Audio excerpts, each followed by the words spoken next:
So this week, President Trump federalized the DC Police Department. Trump deployed the National Guard and sent hundreds of federal law enforcement agents into the city.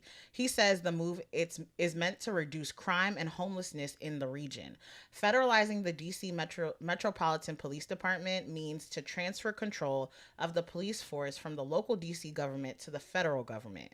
So Shayla watched the press conference. I did. They'll immediately begin massive enforcement operations targeting known gangs, drug dealers, and criminal networks to get them the hell off the street, maybe get them out of the country, because a lot of them came into our country illegally. They shouldn't have been allowed in. They come from Venezuela. They come from all over the world. We're going to get them the hell out. They won't be here long. But some of these people, a lot of them, are homegrown criminals. And these are bad people. These are rough people. And this is just a list of some of the people that were given to me today that were criminals removed from the D.C. streets this weekend. They were rough and tough.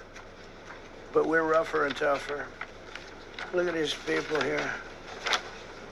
Nothing, you know. They're not going to be your local school teacher.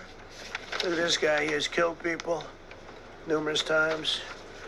They're not going to be an asset. They will never be an asset to society. I don't care. I know we all want to say, oh, they're going to be rehabbed. It's not going to be rehabbed.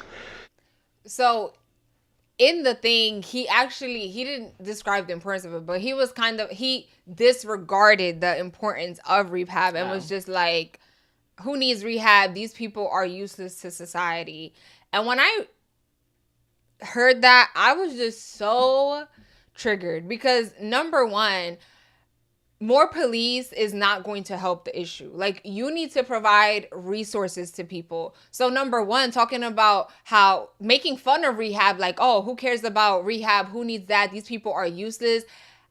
Coming out of the mouth of someone who was elected to lead a country is so mind-blowing to me. Am I surprised by it? No, because he has already shown who he is, but there's just so many people that choose to be ignorant or just are so blindly obsessed with this man that anything that he says is like, oh no, he's joking. He doesn't mean this. He doesn't.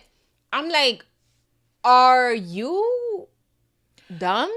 My whole thing is, right, now, nothing surprises me, as you said, when it comes to Trump. So nothing really surprises me at all when anything disrespectful comes out of his mouth or anything he says is disregarded or anything like that.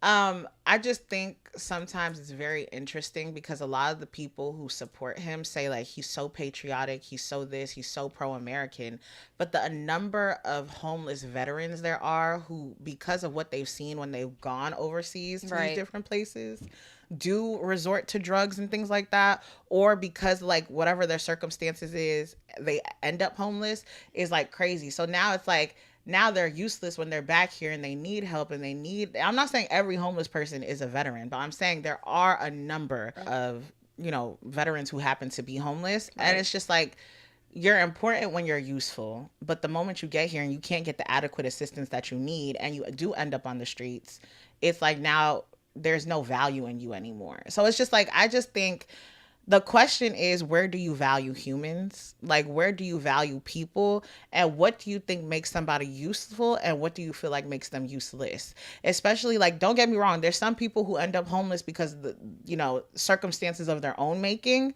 But that doesn't negate the fact that, like, if you are a nation for the people, of the people, show the people that you are there for them, kind of thing. Especially because this is the same people, right, that are claimed they're so pro-life. That's why anytime people are like pro-life, I'm like, you don't actually care about people because okay, you want everybody and their mother to get pregnant, push out the baby, but then as soon as they hear you want to retract all of the resources to help them. That is absolutely insane. And also, you're so pro-God. I promise you, if you are truly someone that follows the word, you should know that you are meant to help people. Just because someone is homeless doesn't make them less than.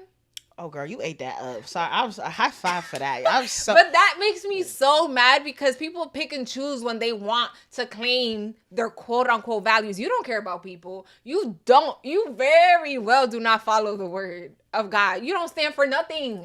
You're just saying these things and then people blindly follow them. How many times? the shooter that we saw that tried to get into the NFL building, there was police around. He was walking left, right, middle. It doesn't matter how much police you add. If you are not helping people at the, the crux of it all, nothing is going to change. You better start opening up countless of jail cells, because what? Your people are just going to be in jail. Oh, you're homeless. I'm going to collect you, put you here. How do you think that's going to solve the issue? Also, you throw them in jail, they still don't got a place to go once they're released. So it's like, what is next? Like, what? I just need to understand, what is the solution? Like, what do you think? Yes, we understand that homelessness is a problem in America, especially when you go to New York. Yeah, it is a problem. It is a problem. But it's just like, what are we doing as a society to help? And like, people are like, well, they need to do it for themselves. How? Who's hiring homeless people for real? And like, when they do hire them, they're giving them these bootleg nasty jobs that nobody else wants to do. Like, what are the programs? Where are these, like, the shelters that there's shelters. These shelters are in such bad conditions. Mm-hmm. They don't actually help. They give you an ounce of resources and say, hope you can make it. Or they give you the timeline of, you get this amount of assistance for 6 months. Shayla will tell you she's been looking for a job for how many months? Yeah. Shayla's extremely qualified. So it's just like to your point, pick and choose type of society. And I feel like people choose to stand with ignorance and be oblivious when it comes to adequate assistance and proper help, and not figure out a way to take themselves out of their own reality and look at the reality of others. Yeah. So that's all I gotta say on that. Yeah, it's very triggering, and I just hope another version of that is like what you consider crime.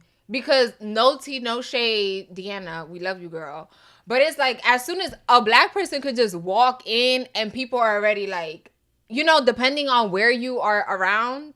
For me, I feel like whatever, but it's like a reality. When you see our next episode that comes out, we talk about that. Yeah, about colorism. But it's just like, it's very triggering, because for Donald Trump himself is a criminal. But you don't see nobody clocking that tea. So we pick and choose who's a criminal, who's this, who's that. Oh, when someone, all these massive shooters, mental health, all this or that. Like, you are trying to bring these National Guards to areas that are most likely predominantly black and brown people. And it's just, again, an endless cycle. People that are already down and struggling, you're making it harder for them to get out. And then you're downplaying the importance of rehab. So it's just like, you want the 1% to stay at the 1%. And so especially when like black and brown people themselves go to war for this man, it's like, he will never pick you. I don't care how hard you try to go behind this man. The chance he gets to throw you under the bus, trust and believe that he will. And my whole thing is, right, like, it's like rehab is so like unhelpful, so this, so that. But the moment somebody come out and say they gay, conversion therapy is the way to fix them. So it's like, now you picking and choosing again.